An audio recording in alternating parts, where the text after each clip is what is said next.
How's it going? A bit of a state of the union on this knife in the middle. This is the Spyderco Mantra 1. I have everyday carried this knife for a long time. This is it flanked by two other sort of quite well regarded Spydercos, the native, the Manix 2 and the Paramilitary 2. The Mantra is a new knife this year, and I've had mine for about 6 months now, and I've carried it more than any other knife. It's interesting, I got this knife at the same time as I got this knife, which was a Grail knife for me, the Benchmade 940. And although they're different obviously in sizes, and perhaps even in tensions, although probably pure EDC is about as much of a philosophy as you'd give either of these, I really thought that this would be my pinnacle of my collection and the thing that I carried the most. However, the Mantra 1 has become easily my favourite everyday carry pocket knife. Perhaps slightly threatened by this Flash Paramilitary 2 and S110V, but this is a follow-on review after having used it properly, and I'll just be updating you on how certain aspects of the knife have gone, so perhaps what you could expect if you were to buy this knife too, how you'd be feeling about it and what you'd be noticing about it in 6 months' time. First of all, just the specs, I'll get them out of the way. This is a Delica sized knife, so it's in the 3-inch blade category, overall length 7 and almost 7.5 inches. It's got the 3-ounce weight, so it's the same weight as your Benchmades. It's a little bit heavier than your Delicas. It's about an ounce lighter than your Paramilitaries. It's just a good EDC size and weight of knife. The steel in the blade is M4. M4 is an unusual choice for an everyday carry type knife because it is not completely stainless, and everyday carry knives are generally regarded as, being stainless is something that they should all be. However, I've used this M4 steel, and I've used it on pretty much everything you come across in everyday carry. So I've used it on food, I've used it on fruit, I've used it on acidic things like lemons, stuff like that. I've used it on cardboard, which M4 just laughs at your abrasives, and it really hasn't been challenged at all. This is easily in comparison with edge holding as the S110Vs and your newer super steels. M4, not a new steel at all. It's very, very sharp, very, very wear resistant, and it holds an edge for a long time. This flat grind here makes it a beast at cutting as well. So the M4, as you can see, it's not so pretty. It looks utilitarian, it looks machiny, it looks, the grind lines are still on. They haven't polished it. I'm not sure if you can polish it particularly well. And the tarnishing, you can only rub so much of that off. Some of it is, it's slightly stained. And in terms of rust, the only real instances of rust I've noticed build up are in the jimping,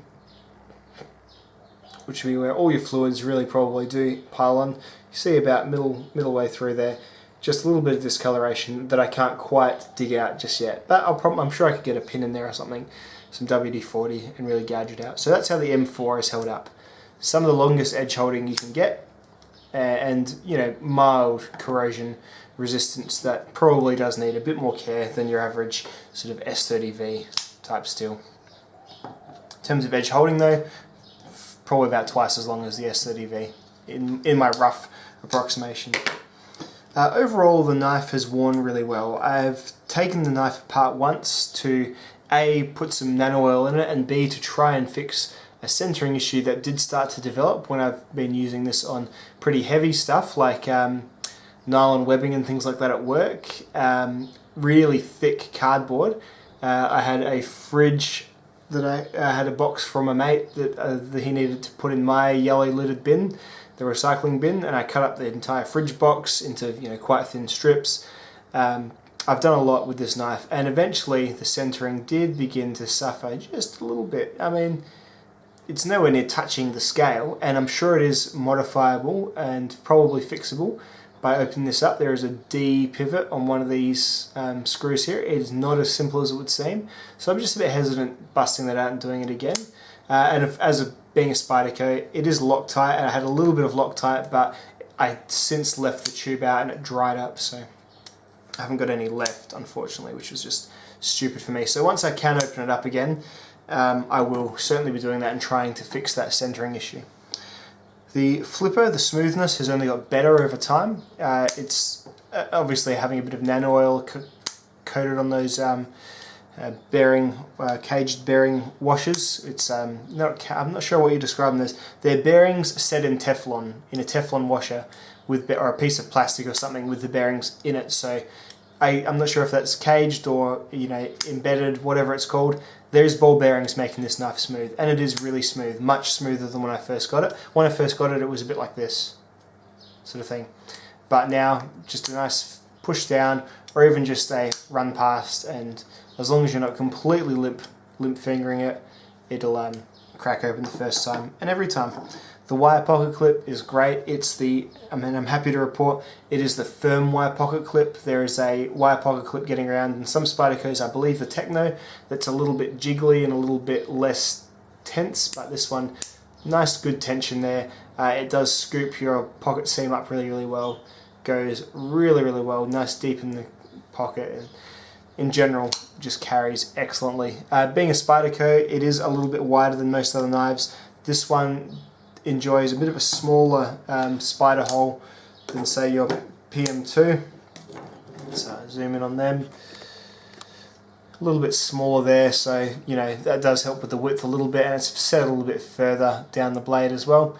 Overall, it's just standard Spyderco issues that you have with Spyderco that if you are still buying Spydercos, I assume you are happy with. So the price of these is stayed about the same, so you're still going to be paying about $270 in Australia, about $170 in America from your knife centre type dealers. Do I think it's worth it? Yes, I do. I know it's a pretty generic titanium frame looking thing, but the best thing about this knife is that if you've enjoyed using a Delica, this is how to step up and pimp out your Delica without needing to send the blade off to have things done to it and buy custom handle scales and things like that, with the benefit of having a flipper tab added as well. So pretty much the same dimensions, some slight differences, dimensions and feel as the Spyderco Delica, with a nice titanium handle, a really good steel blade, and a far better pocket clip than that spoon style clip that you get. I couldn't recommend this knife higher. As long as you're aware that there will be some breaking in, and you will have to take a little bit of care with your M4, not a huge amount, but a little bit, I can't see anyone being particularly disappointed with this knife. I've used it hard, and I've used it frequently, and I've probably carried it about half the time of all my knives. All the other knives I review, I carry it pretty much between this one. I just keep going back to it. I really enjoy it. I don't know why this gets, a bit more subdued press than things like the Positron or the Southern or the Rubicon, because I think this is just the safest, and perhaps that's why, because it is a safe Spyderco flipper, but I have a feeling that this one will end up in the Spyderco Classics alongside the Enduras and the Paramilitary 2s and the Natives and the Manixes, because it's just solid, reliable. I haven't had any lockup problems develop. It's just built correctly to the standards of Spyderco's Taichung factory, so it's going to have the fit and finish that'll rival, if not best, any of your zero tolerances that come out. It's about the best EDC flipper you can get. I'd love to see it compared to the zero tolerance 0450. It's the only other thing I can think of in this rough size range with the titanium handles. But then again, I'd take this steel over the S35 VN as well. So just a bit of talk about the Mantra 1. It is, to be brief, going very well after its 6 months, and I'm sure that centering issue will be something I can iron out upon next disassembly. Thanks very much for watching. Cheers guys.